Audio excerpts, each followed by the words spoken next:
Late night taco delivery. Late night taco delivery. Late night taco delivery. Ladies and gentlemen, welcome to Late Night Taco Delivery. This is your host, Daniel Gill. And I'm Jonathan Knoll. And we welcome you to another exciting podcast of stuff we like. Yes. Today, we are full on into December. Mm-hmm. And as such, it is coming around to Christmas time. But first, the geek news. Geek news, we've got some really cool stuff happening. Yep. My big thing is the Suicide Squad movie has been announced. I did not hear about that. Tell me more. Really? Okay. No, the Suicide Squad film has been announced, and the people that have got involved in it are really good. Impressive. They've got the standard Deadshot, Harley Quinn, Rick Flag, Captain Boomerang. Lex Luthor is rumored to be in it. Lex Luthor has been rumored to be in it. Cool.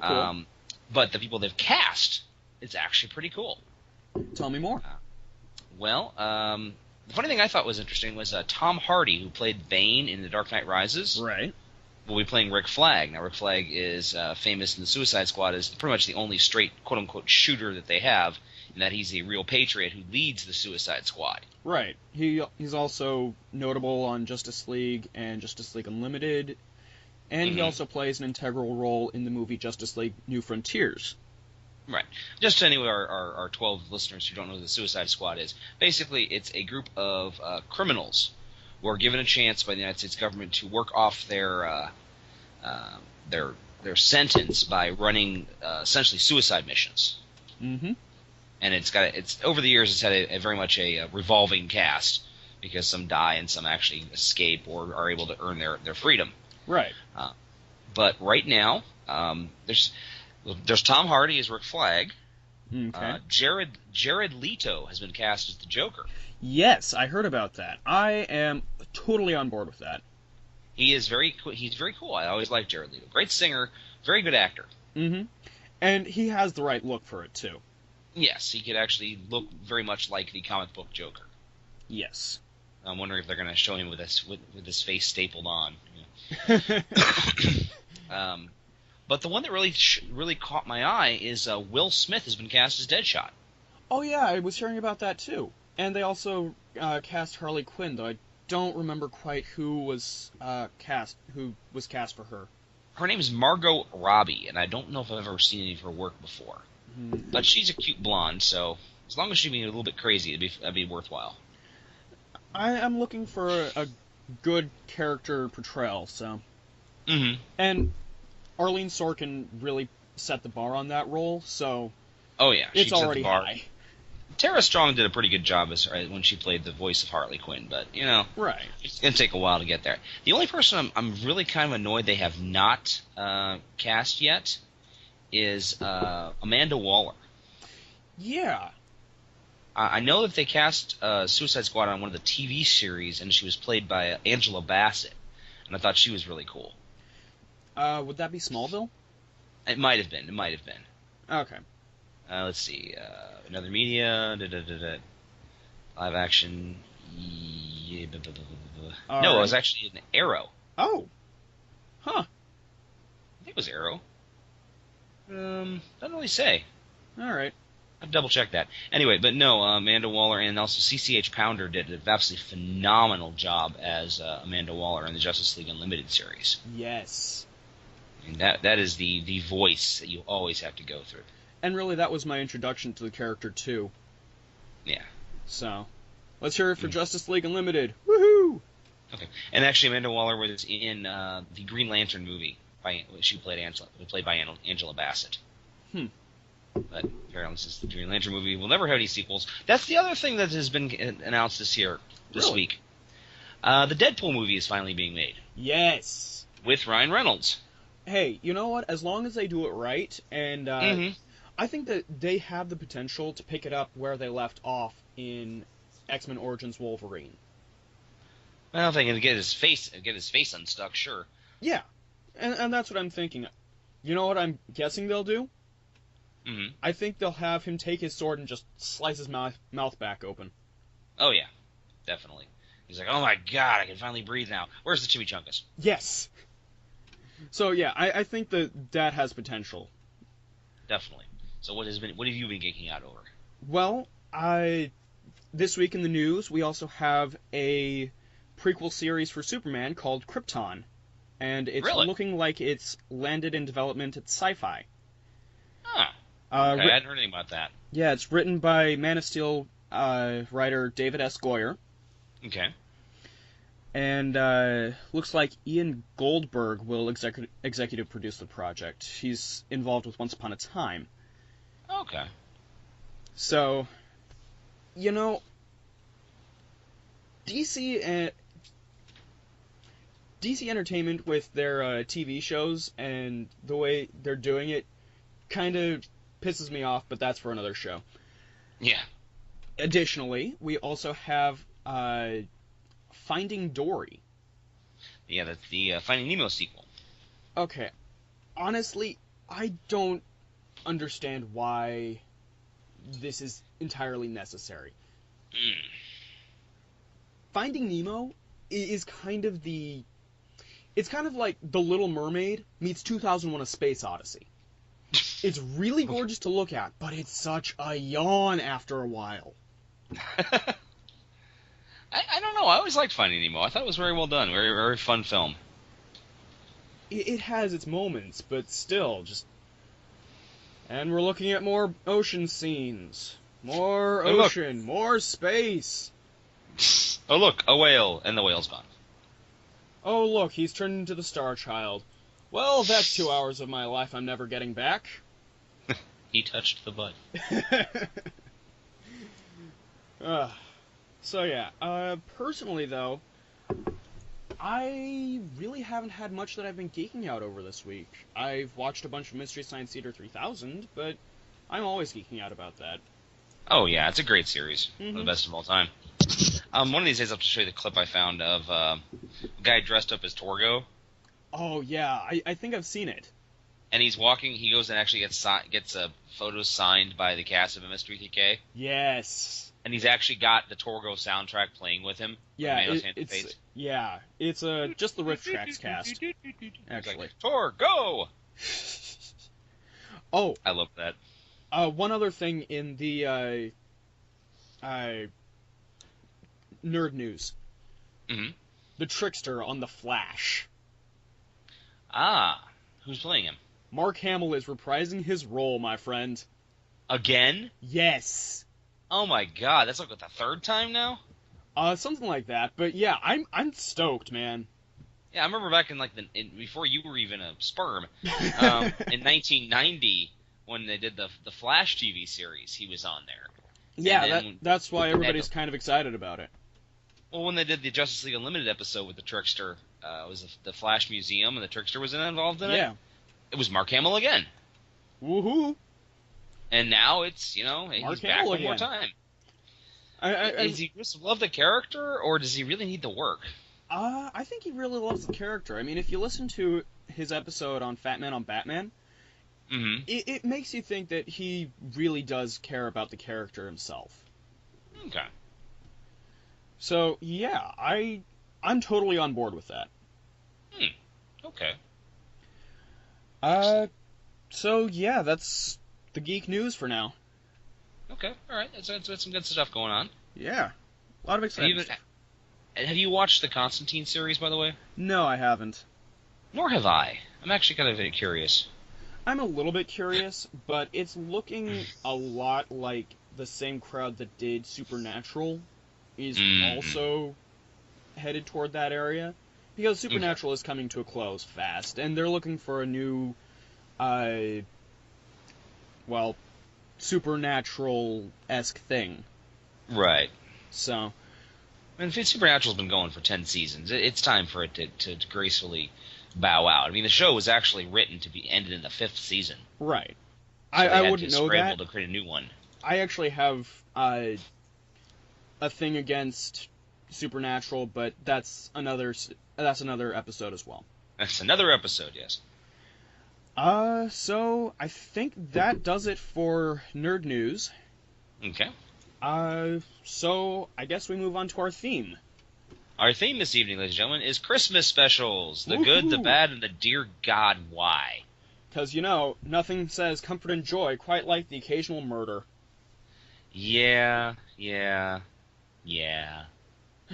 Well, I grew up in the 70s and 80s, and that was like the quintessential, that was as I like to say, the halcyon age of Christmas specials. Everybody had a Christmas special. Absolutely.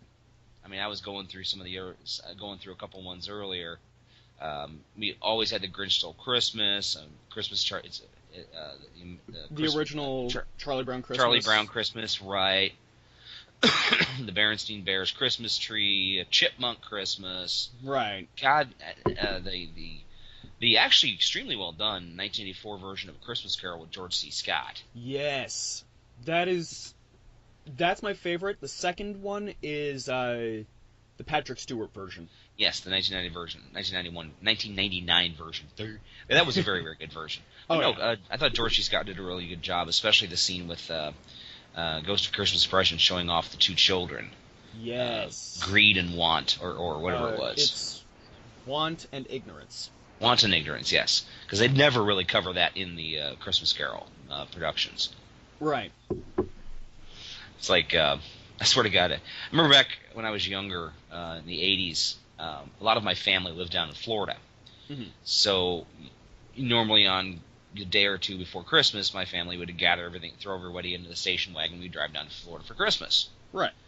And I remember one year, it was December 24th, we were in a hotel room watching A Christmas Carol. It was like something from the it was a really bad version. I think it was like done with a budget of $12. It's the only way I can describe it. Okay. Because it had no sets. It was basically they had to condense down to like an hour, like 45 minutes. And the one thing I remember, my sister, my mom, and myself and my dad were just dying over was the fact that the Ghost of Christmas Future looked like a ninja. I mean, he had like the face mask, and he's just like gesturing dramatically. It's like, oh my God, it's the ninja Ghost of Christmas Future. I want to see that. Oh, it's horrible. No, you don't. Yes, I do. Holy crap, that'd be interesting. I don't even remember what that was about, but it was just awful. I actually saw a spoof version of Christmas Carol that had this guy, and this was just a stage production, and it was basically this company is putting together the production, but it's just falling apart before your eyes. Mm-hmm. And I swear, the guy who was playing Scrooge looked and sounded like Benedict Cumberbatch. Meh. Only like 10 years younger. Huh. When was this? Just this last year, actually. Okay. Truly hilarious, though. Oh, yeah. But, yeah, everyone had Christmas specials. I mean, Pac-Land Christmas. I remember Magnum P.I. had a Christmas episode. Oh, Christ. Well, the funny thing is, almost every Christmas episode always followed the same routine. Yeah. It was a woman who was pregnant, who was in trouble, and the heroes had to save her. I mean, I even saw this like recently in an episode of NCIS. You're kidding. No, it was about a woman who was pregnant. She was a soldier who was being chased by these bad guys for something or other. It was Christmas Eve. They were in a blizzard. There's a shootout in a convenience store, and they gave birth to the baby. So they're taking the whole Christ element a little far, don't you think? Yeah, they are. But Jonathan and I had gotten together earlier this week and decided we are going to talk about these Christmas specials. We're going to each try to find the worst Christmas special we can, and we have to watch it so we can discuss it. Yes. I made a horrible error, ladies and gentlemen. Yeah, you go first, man. You go first. I chose the He-Man She-Ra Christmas special, and I watched it. Oh my freaking God. Oh, man. I do not envy you. Now, I don't know if I've discussed this on the show before. I have a theory called Thundercats effect. You haven't discussed this one yet, so please enlighten our audience. Okay, Thundercats effect is what I've declared is when you have something you absolutely adore when you're a child, and you go back and watch it when you're an adult, and you discover just how abysmal it was. What it came from was I loved Thundercats when I was a kid. I used to race home every day and plop myself down in front of the television. This is back when they still showed cartoons in the afternoons on like ABC out of Toledo. Mm-hmm. Yeah, well, actually, this was on Fox, if I remember correctly, but never mind. But I watched Thundercats, I watched G.I. Joe, and I watched Transformers, and I watched Gem and the Holograms, and various other things. But back in the late 90s, I got cable for some strange reason, because I honestly don't watch television, and they had Thundercats on Toonami. I'm like, oh my god, I'm going to watch Thundercats. So I sat down with my single malt scotch, because I'm goddamn classy that way, and I watched an episode of 2 of Thundercats. See, the only way it can get classier is if you're sipping martinis. Exactly. And I'm sitting there watching this show, and I'm like, I think it involved the bounty hunter Mandora. It was this, cyborg chick or something. And I'm like, this is awful. This is really bad. The writing is bad. The animation is bad. The acting is bad. What did I see in this? Mm-hmm. And since then, I've gone back and watched a couple of the shows like G.I. Joe and Transformers and Jason the Wheeled Warriors and Leo the Lion was one of them. Oh my god, the thing that the Lion King ripped off of. And they're awful! They're so bad! So it's the Thundercats effect. But I even remember at the time watching the He-Man She-Ra Christmas special thinking, this is really dumb. So even back then, my 10-year-old self knew, this is really stupid. And oh lord, was it. Basically, it gets set up with He-Man and She-Ra, who, according to the story, were actually long-lost twins. Right. Actually, that's canonical. Yeah, it is. It is canonical. It still doesn't make a goddamn lick of sense, but I'm watching this, and they're getting ready for, I think it's a birthday, or some version. It's like their own version of Star Wars Christmas Special Life Day. Oh, Christ. And they start talking about Christmas. Now, He-Man and She-Ra's mom is actually from Earth. She was an astronaut. Right. And she's talking about Christmas. Like, Christmas? Is that one of your Earth holidays? Oh, no. No. Special Earth holiday. Oh, God. That's already just... Yeah. Oh, well, there was this little imp named Orko who could do nothing but fuck up. That was his entire job on the show. Well, he's the comedy relief. He's the fuck-up relief, apparently. So he gets on the ship, and he's like, I'm gonna go poke things, basically, and launches himself in his starship, which somehow magically shoots through space and time and goes to Earth. Where he accidentally, or maybe inadvertently, kidnaps 2 children. Are you sure this isn't the plot to Santa Claus Conquers the Martians? I don't know, man. It's like a weird mishmash of Santa Claus versus the Martians, how the Grinch stole Christmas. It's just weird. So, you get transported back to Earth, transported back to Eternia. Now, first off... Wait, did you say Eternia or Alternia? Eternia. That was where He-Man was from. Okay. Yes, he was from Eternia, and She-Ra was from Etheria. The writers were so goddamn lazy on this show, it's not even funny. Then where the hell are the My Little Ponies from? What, are they from Equestria. Equestria, never mind.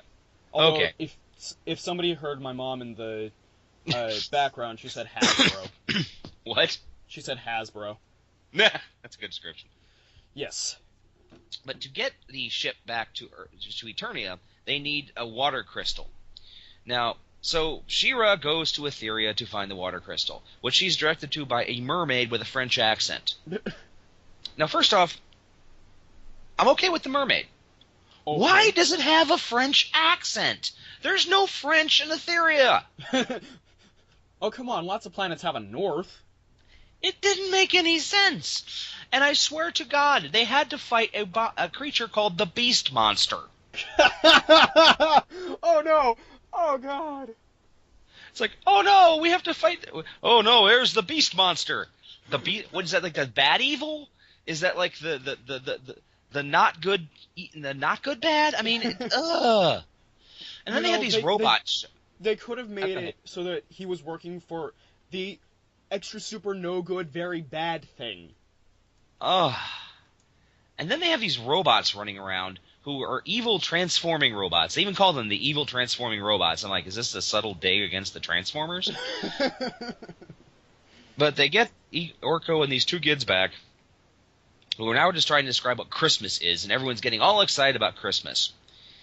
And they write a Christmas song. I have this Christmas song.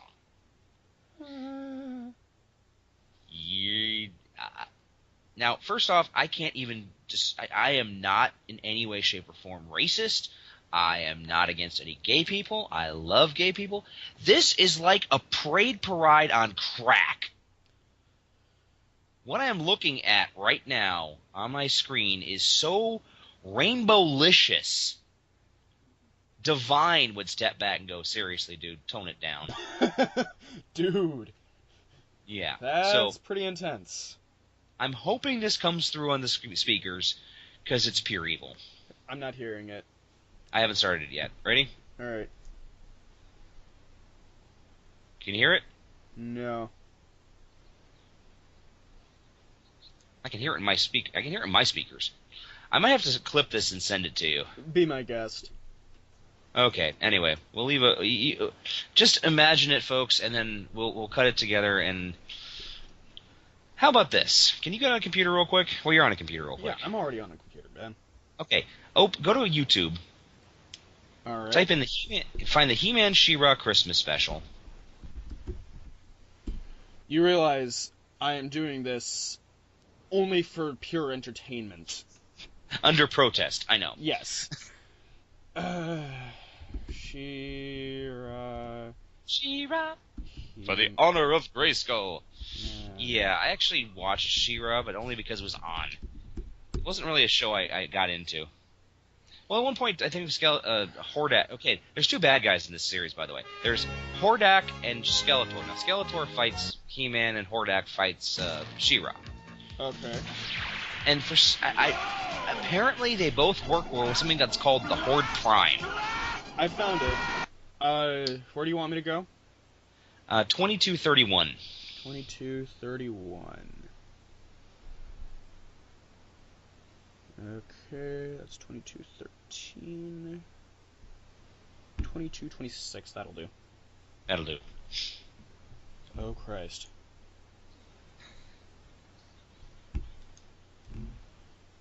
See about that. Okay, transition, woohoo. And this Alicia, this blonde chick's name is Perfuma. No. And I think I could be wrong, but I think the guy playing the lute is Gayheart. I'll make it seem like springtime. Well, Perfuma doesn't have any children kidnapping problems here. No, Perfuma. Christmas is in the winter. Winter? Oh, no sooner said than done. I love the porn stash on the guy. He's still got a 70s porn stash. We've got just the right setting for my new Christmas Have they started song. singing yet? Let's try it. Just about. They just started. I'm so sorry for you, my friend.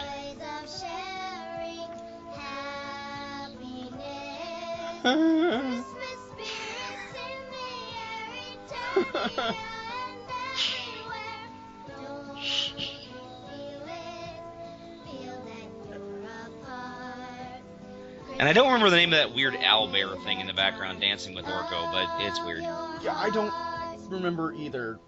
But it looks like there's about to be some... Oh, there's going to be some bestiality there. Yeah, or like some really bad slapstick.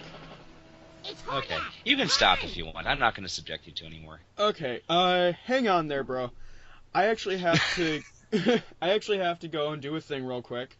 So, if you would like to regale our audience with another story of meeting somebody famous, or if it's just something Christmas-related, just some nerd story, I'll be right back. Okay.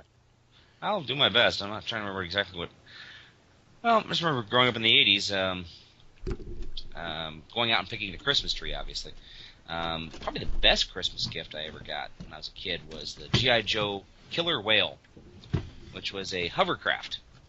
And the thing was massive. It was like a beast. I remember waking up on Christmas Day and being all excited. And my parents had put it all together and put all the stickers on and everything. And that's really about it, honestly. I always remember that you can't find a G.I. Joe killer whale at all with all the parts for less than $300 now, because there were so many little tiny parts and they disappeared all the time.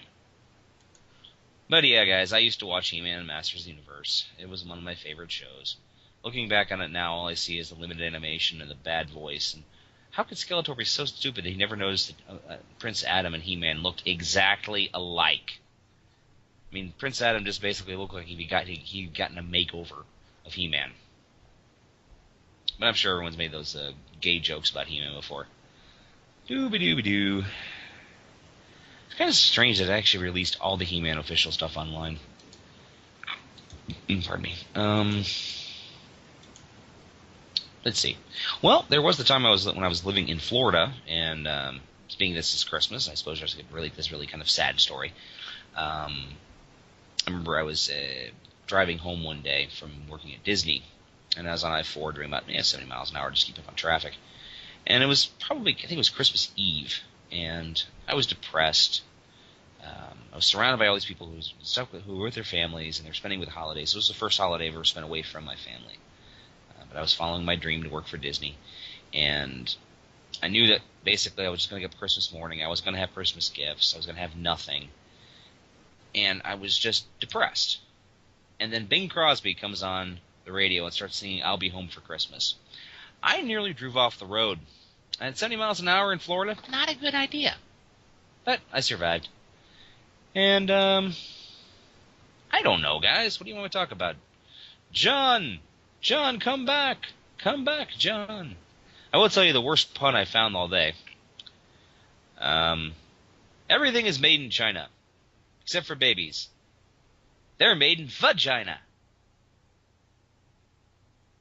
Yeah, I'll let that spring on John later on when he's mixing this. Then there was also another one I thought. You know, we need to have a cologne inspired by one of the founding fathers of the nation, Benjamin Franklin. You know, a little bit of maybe a little ozone for his work in electricity, maybe the touch of rich old paper like library paper, smell like that. Maybe a little touch of French perfume for all the women he slept with. We can call it Franklin scents. Hello? I'm back. Hello. I'm sorry. I've been telling horrible puns. Okay. You can listen to them later on. Yeah. All right.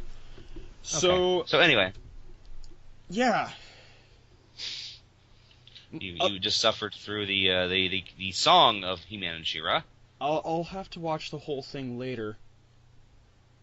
Okay. A little bit of my soul just died.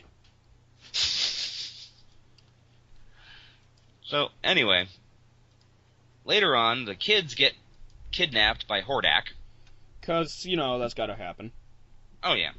Well, apparently Horde Prime wants the children destroyed because they are bringing a spirit of goodness and light into Eternia. Oh, how dare they. Oh, yes. And this is what Christmas is. Literally, Horde Prime wants to steal Christmas. So, Hordak and Skeletor are both fighting each other to steal the children. So, and finally, then they all get caught up in the plot of it's a mad, mad, mad, mad, mad, mad world? Pretty much. Oh, Christ. And then, basically, Hordak shoots down Skeletor's ship with the kids involved. They land in the snow, and Skeletor tries to force the children to march off to Horde Prime. But then he starts growing a conscience. As I like to say, his heart grew 3 sizes that day. Yes. So Skeletor becomes the Grinch. And he gives them warm clothes, and he gets adopted by a puppy. Wait, Skeletor gets adopted by a puppy? Yes.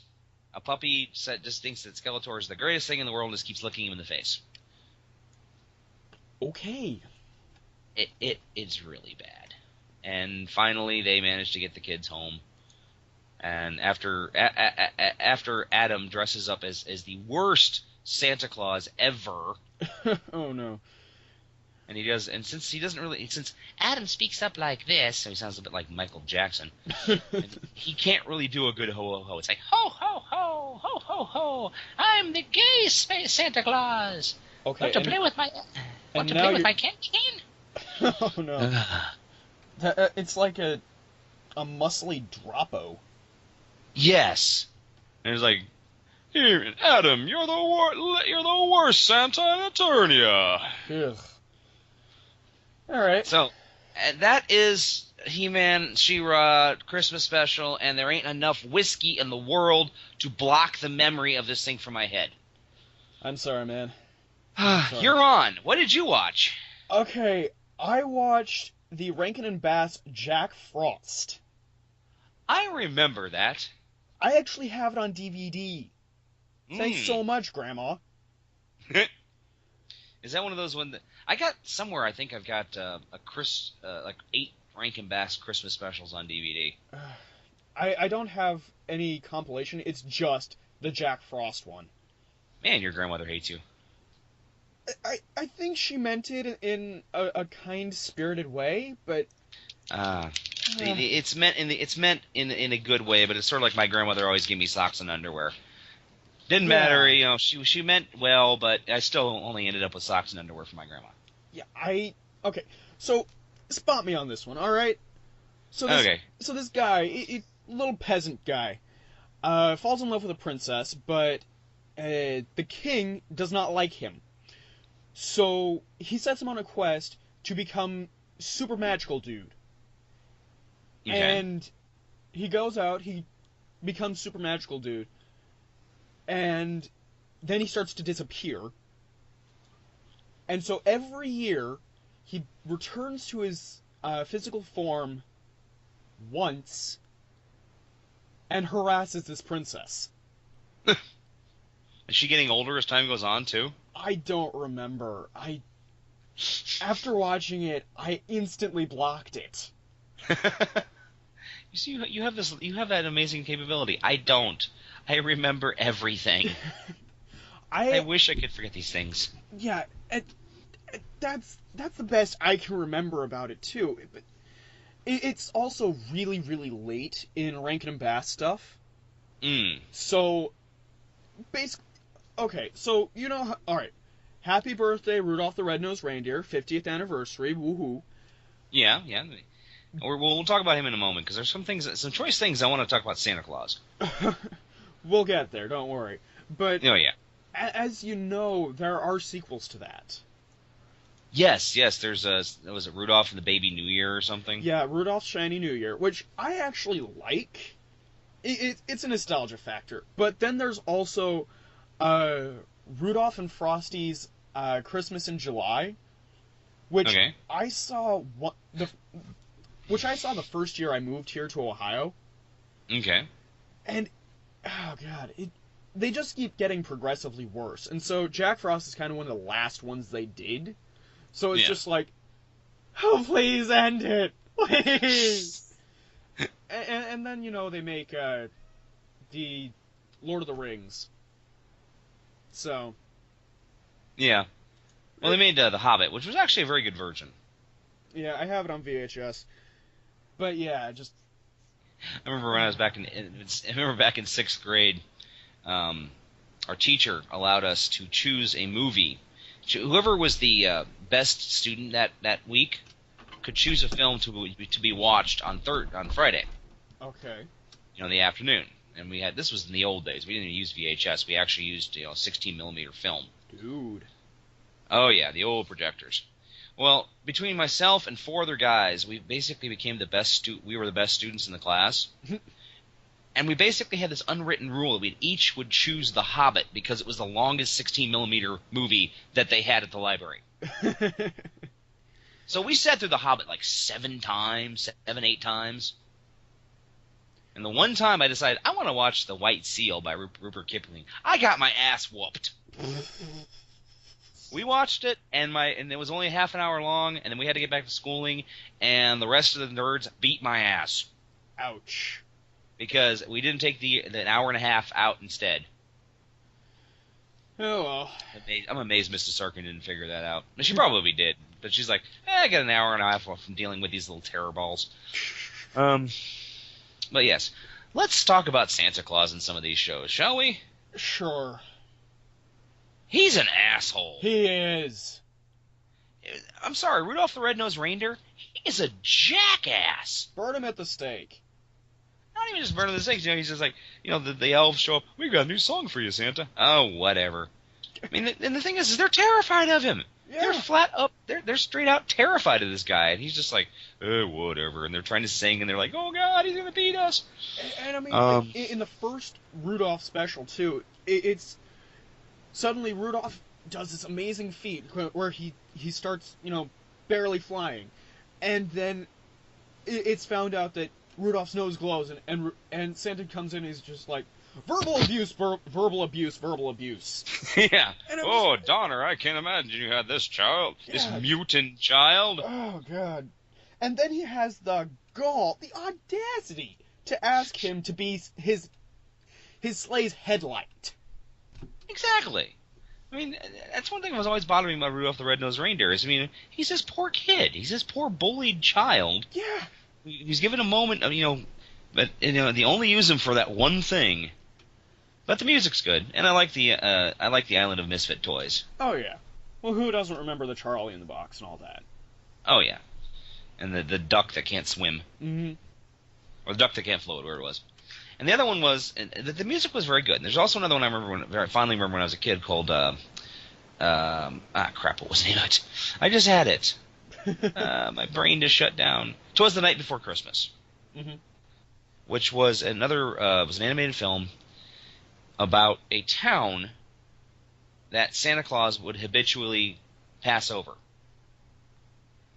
Because one person, even it was a mouse for crying out loud, wrote and said he didn't believe in Santa Claus. Whoa! So Santa was such a dickwad, he actually stopped going to this entire town because his ego got bruised. Oh, dude. I mean, the mouse is only gonna live like 6 years. What the heck is wrong? Right. And then it was like the whole thing was about the family. The father was going to build this clock that would call to Santa and basically make this big apology. And then the clock blew up, and then his entire town the entire town ostracized him. Oh my god! And it turns out it was that same mouse that screwed it up, but he didn't mean to. He was just trying to help out. He was curious, but it has some really good songs. But like I said, Santa has just been portrayed in a lot of these cartoons as just a dick. Yeah. I guess my Grandpa Walter's joke about, Santa has a new helper this year. Oh, really? Who? Well, Santa turned with a jerk. He definitely is a jerk. Yeah. So, yeah. Santa's new helper. Wait, there was one called The Glow Friends Save Christmas? Oh, Christ. I'm on a Wikipedia. Basically, it's got a list of Christmas specials, and there's some interesting ones here. The Berenstein Bears Christmas Tree, various versions of the Christmas Carol. Oh, the Claymation Christmas Celebration. That was one of the really love good ones. that one. That was a really good one. There was some really good designs there. Mm-hmm. Will Vinton did some fantastic work. Yes, and honestly, every year I do look forward to watching it. Mm-hmm. It's one of those things where, okay, audience, my friend Dan here is Mr. Christmas. Yes. He loves the holiday. If you're on my Facebook, oh my god, I've been doing nothing but posting Christmas stuff, and I even got to play Santa Claus this weekend. It was awesome. Yeah, literally Mr. Christmas. Meanwhile, I'm over here, and there's a Tumblr post that has Buddy the Elf and Theoden King from Two Towers, and it says, there are two types of people on Christmas. There's Buddy the Elf, who's like, Santa's coming! Yay, Santa! And then there's Theoden, who's just like, and so it begins. Yeah. I'm a little more, and so it begins.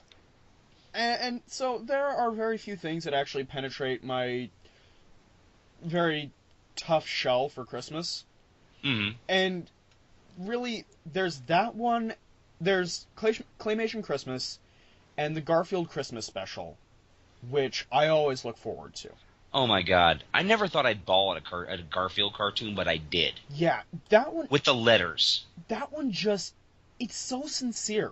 Mm-hmm. I mean, like, most of the Christmas specials that we've been talking about are really, really contrived. Yeah. So it's nice to have one of those where it's just sincere. It's... We're going to have Christmas, and you can enjoy it, or you can be a miser about it, but we're going to enjoy it. Yeah. It's about family. It's about, giving thanks for what you have. It's about sharing. Yeah. And it's a great, great thing. It warms my heart. My little black heart. Now, there are a couple movies that do not get enough, a couple specials that don't get a lot of airplay, in my opinion. They don't get a lot of airplay. Mm-hmm. And I really should, I'd like to spotlight a couple that I really liked. All right. Have you ever heard of A Wish for Wings That Work? No. Are you familiar with Bloom County at all? Also no. Okay. Bloom County was a phenomenally funny comic strip from the 80s. Okay. I mean, basically there was Calvin and Hobbes, there was Bloom County, The Far Side. I mean, those were really subversive, great cartoon comic strips. Okay. And then they stopped doing them, which kind of sucks. But A Wish for Wings at Work was about a penguin named Opus, and his best buddy Bill the cat, who is literally brain damaged. Wow. And he literally goes ah all the time. And all that Opus wants to do is fly. He just wants a pair of wings that work. And at one point, he even said he's writing a letter to Santa. Who's responsible for this? Personally, I blame Congress. And this is a line I have used in my life. And he deals with, people saying he's ridiculous for wanting this. He's a penguin. He can't fly. He gets made up by a bunch of ducks. There's this really bizarre dream sequence where he's stuck. He's actually stuck in an old '40s movie. And he's playing a pilot. Okay. And this was like a 1940s movie. I think this was actually one about I think it was actually Shangri-La. And you see him flying the plane, and he's like, "Where's the doodly hopper? There's no doodly hopper, because penguins can't fly." And then they crash, and he wakes up. It looks a little bit like Doonesbury. Yeah, a very similar design. Yeah. But it's really well done. The animation is absolutely phenomenal. Some of the best animation I've ever seen on television. It was produced by Amblin Entertainment, which is Steven Spielberg's company. And Dustin Hoffman and Robin Williams both do guest cameos on it. Cool. Because apparently at the same time they were filming this, they were making Hook. Ah. And Dustin Hoffman got to say the immortal line, "Is this cross-dressing cockroaches and crises?" It's worth it just for that line. I'll have to take your word for that. Yeah, but now it's really worth seeing. Find this. I don't know if it's on YouTube or not, if you can find it on a torrent or whatever, but it's really worth it. And, I have my sources. I have my sources too. But it ends. He ends up saving Santa, and he saves him by being a penguin, by being able to swim like no one else can. All right. And then he does get his wish. He gets to go flying with a bunch of ducks, and it's really, really cool. Especially when his eyeballs pop out, and he goes, "Ow, ow, ow, ow, ow." Because he looks around, he sees all these ducks, and he does the cartoon thing with his eyeballs pop out. But he's like, "Oh, ow, that hurt, ow, ow." That was. Oh, go ahead. No, I'm finished with mine. You go ahead and do next. One holiday special that I think should really be dusted off and played just on the air. They really don't play it anymore because it's connected to other things. But I really think they should play Holiday Nights from Batman the Animated Series. Yes. Because it's about sincerity, but there are also superheroes involved. Mm. And, I mean, who doesn't want a Joker who is going to kill literally millions on New Year's Eve? Believe me, there are enough Nolanites who would see that and go, "Yeah, that sounds like the Joker." So, yeah, I wish that would get more play. Yeah. Plus, I liked Harley Quinn singing "Jingle Bells, Batman Smells." That's also in Christmas with the Joker, which is literally the second one produced. Yes, it was. That was actually before Harley was even born. Yep. I actually remember seeing Harley's first premiere. Oh yeah? When she was not even Harley yet. She was just the Joker's henchwoman. And she was Joker's favor. Ah, yes. It was the episode where the schmuck guy who got on the Joker's bad side. And basically the Joker was forcing him to do things. Well, I think we should move on from our little forgotten gems. Okay, one more. Okay, go for it. Then we'll discuss the horror that is the Star Wars Christmas special. Emmett Otter's Jug Band Christmas. Okay. It was a Jim Henson film from the 1970s. Okay, I dig Jim Henson. I dig. Yeah, and it was one of the first things he'd done since the Muppets became really popular that had no Muppets involved, except for Kermit. He did an opening and closing sequence. But it's sort of like a O. Henry's Gift to the Magi. Okay. In that a mother and her son, Mother Otter and Emmett Otter, both use something that's very important to each of them to try to get something for both of them. Basically, they both enter a talent contest, and she hawks his tools to pay for a costume so she can look good while she's performing, and he pokes a hole in her wash basin, which she uses to clean clothes to make money to make a wash tub base. Huh. And they both do a very good job, but they both lose.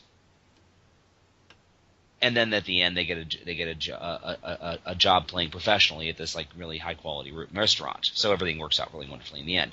But it's very sweet, and it's actually the first time that Paul Williams, the songwriter performer, did music for the Muppets. Huh. And he wrote like Rainbow Connection and did stuff with Daft Punk. Right. And he was in that.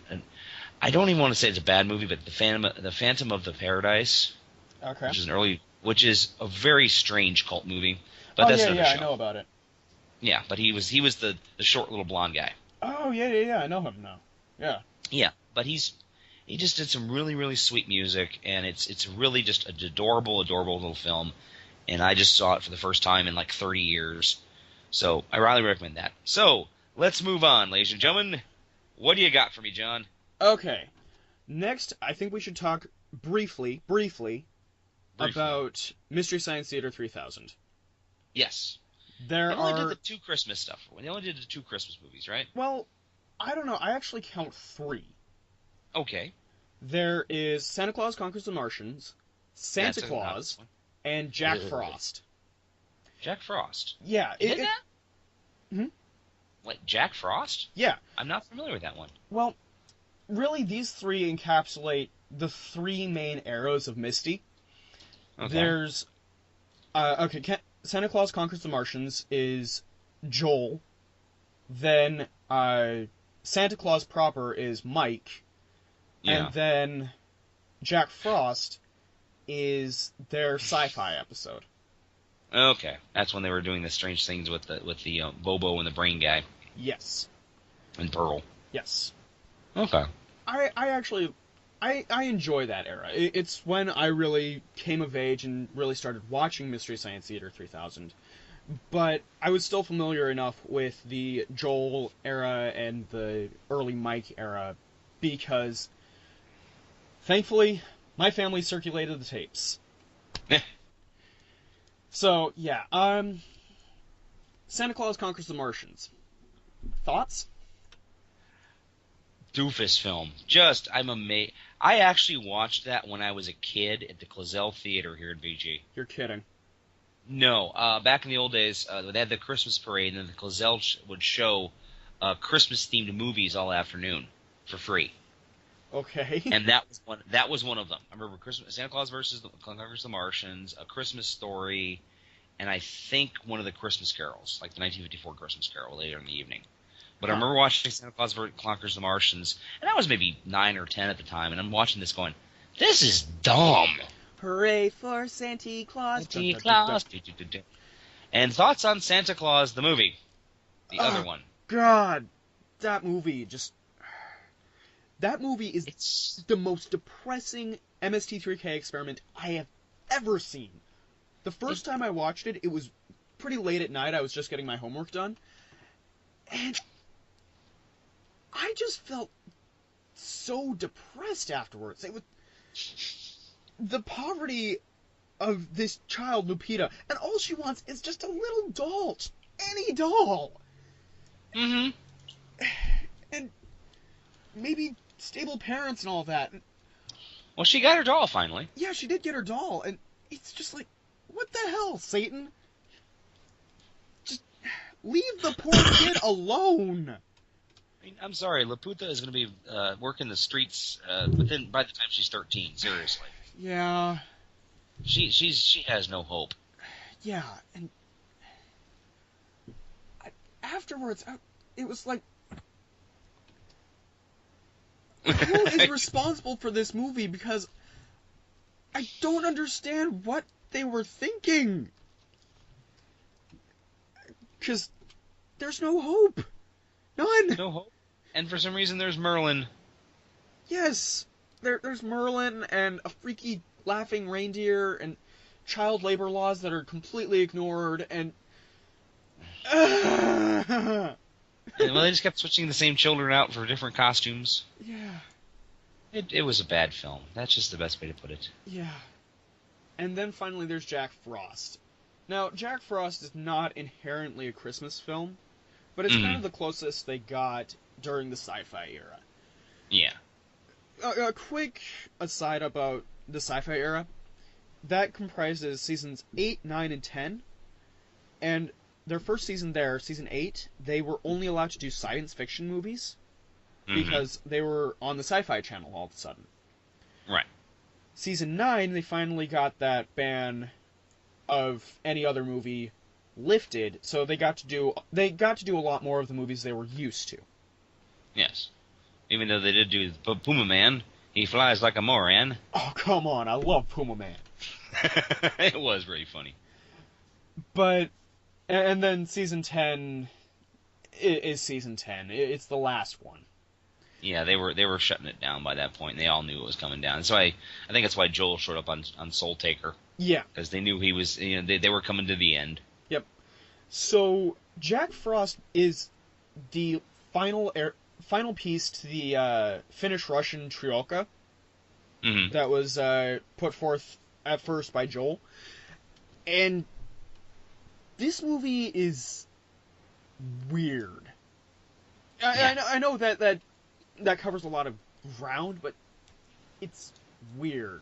There's a bear involved, and there's a talking mushroom involved, and there's this subplot about abusive parents. It's weird. Weird? Yeah, that definitely covers it. I don't remember much about the movie, apparently. I might have been drunk while watching it. That's possible. Yeah, or drunk, trying to get through it. So, yeah, I enjoy it because it's one of the few that I still have on VHS. So I watch it pretty frequently.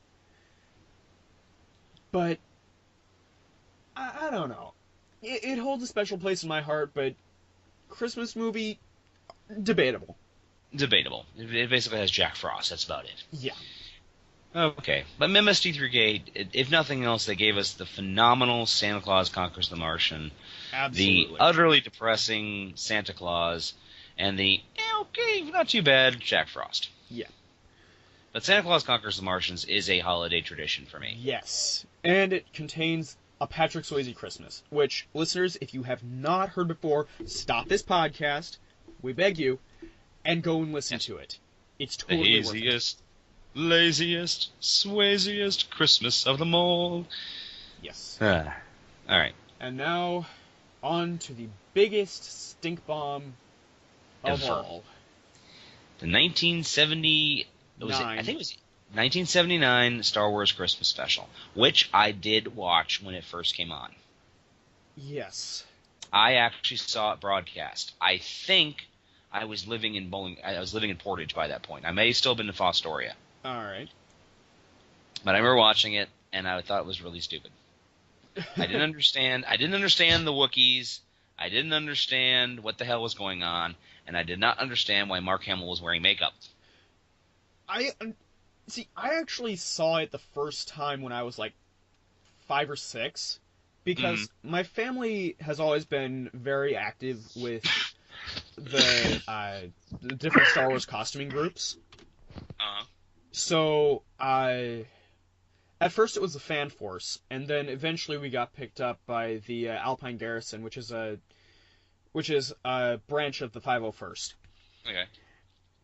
But the first time I ever saw the Star Wars Holiday Special, I just remember seeing Wookiees, and I remember seeing I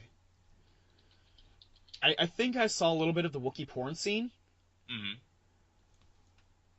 But after that, it kind of, oh yeah, I've seen it, I just don't remember it all that well.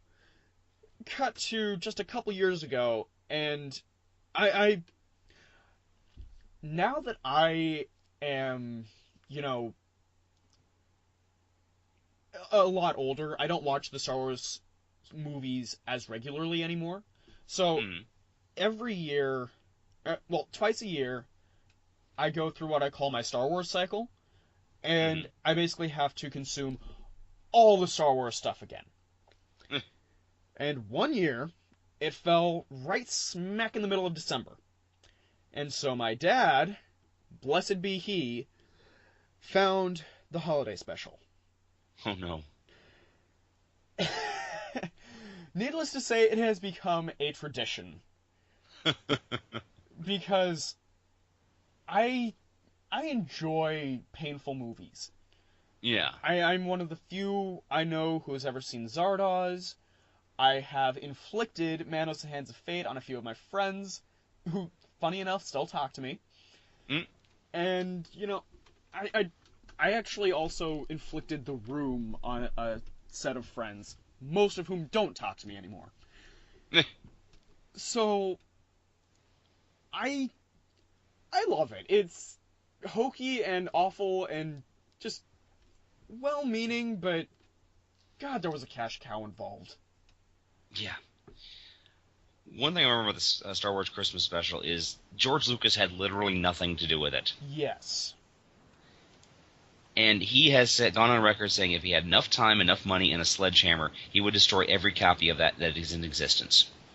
Yeah, apparently there are 2 official copies left, and he owns one of them, and Carrie Fisher owns the other.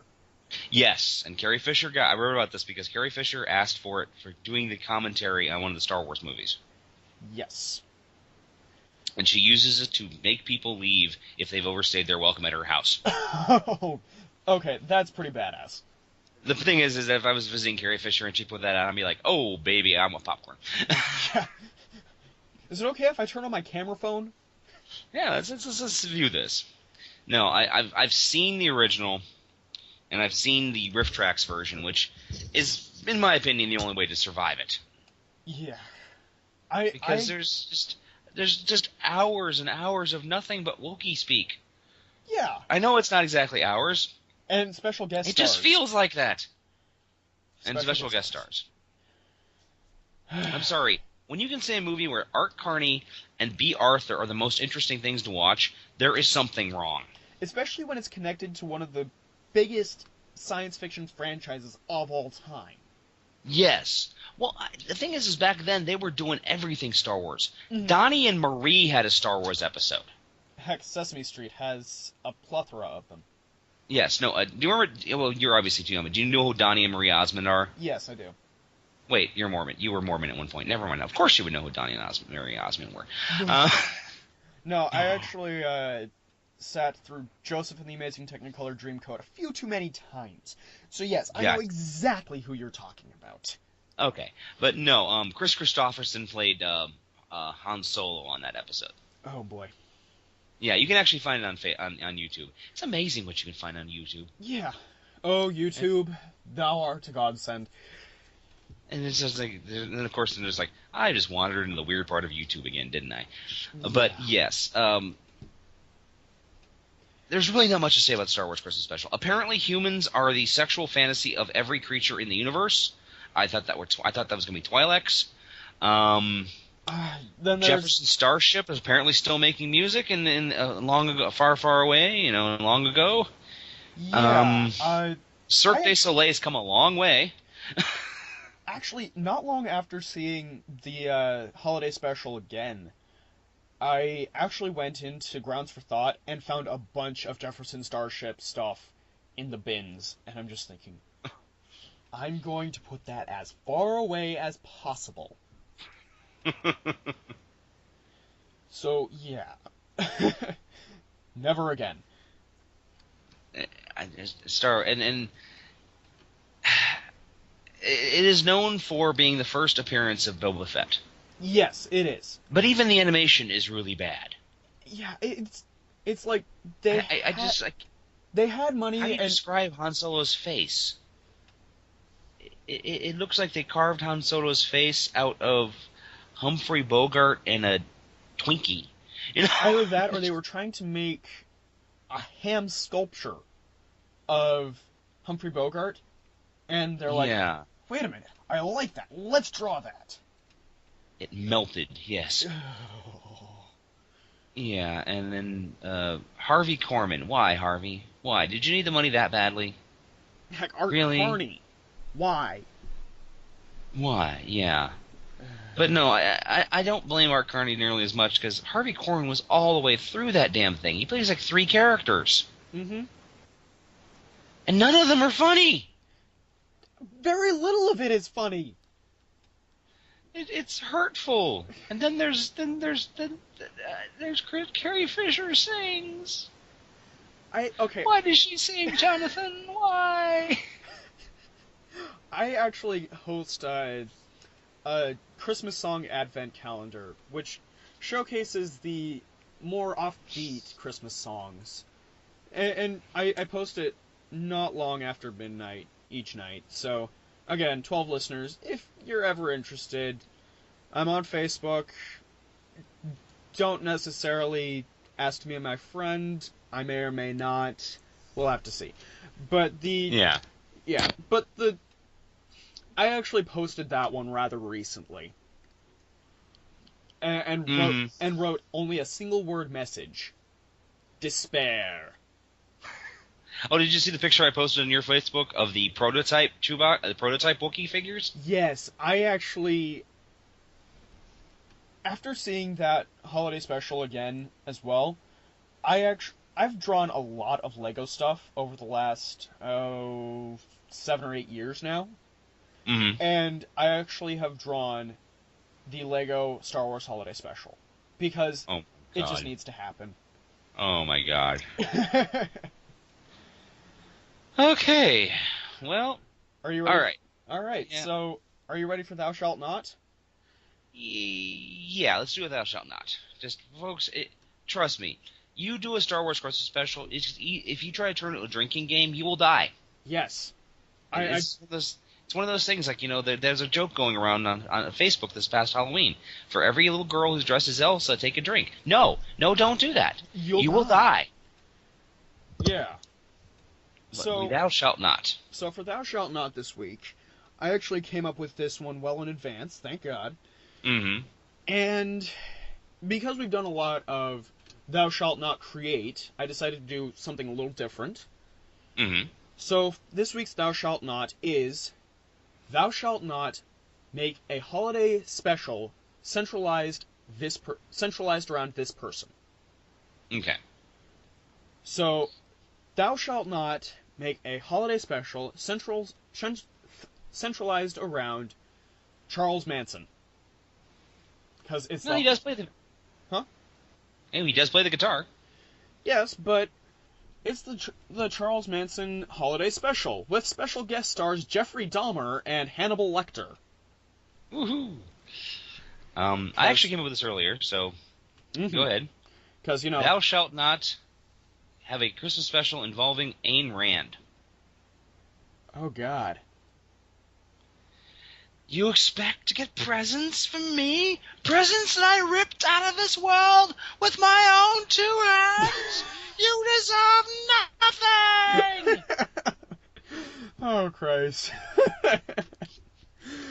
Thou shalt not make a holiday special centralized around Terry Gilliam. I love the guy's animation and all that, and I love his movies, but there are some things that are just not meant to be. Yeah. Oh God. What's his name? He made Eraserhead. Oh, David Lynch. A David Lynch Christmas. I'm just imagining the reindeer speaking backwards. Only if Kyle MacLachlan is involved. He can play the head elf. Or he's investigating the disappearance of Santa Claus. Oh God. Okay. That'd just be weird. Well, we had mentioned at work, thou shalt not make one about Adolf Hitler, but that would just be in poor taste. Yeah, and really that one would just spin out of control. So. Oh yeah, we decided to go against that one. So for those of you on Twitter, hashtag thou shalt not, and add your own holiday flavor. Yeah. So that has been the good, the bad, and the oh God, why? Yes. I hope you guys are enjoying it as much as we're enjoying making this. Yes, and we hope you enjoy it as much as we are in pain after this. Yes, because we had to suffer through some really bad shows.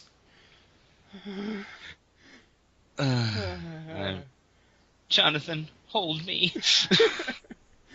There, man. There. It's a bug hunt! We'll be back next week with the History of Special Effects Part 3. And then hopefully we won't have to do this next year. So for Late Night Taco Delivery, I'm Jonathan Knoll. And I'm Daniel Gill. But why did she sing?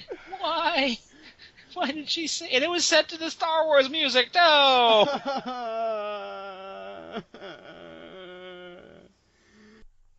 Late Night Taco Delivery is performed by Daniel Gill and Jonathan Knoll. New creepy opening by Jonathan Knoll. If you have a suggestion for a future show, would like to participate in Thou Shalt Not, or just get in contact, drop us a line on Twitter at Radio Walrus Pod. Feel free to also comment on the site you found us on. You have listened to a production of Radioactive Walrus Entertainment.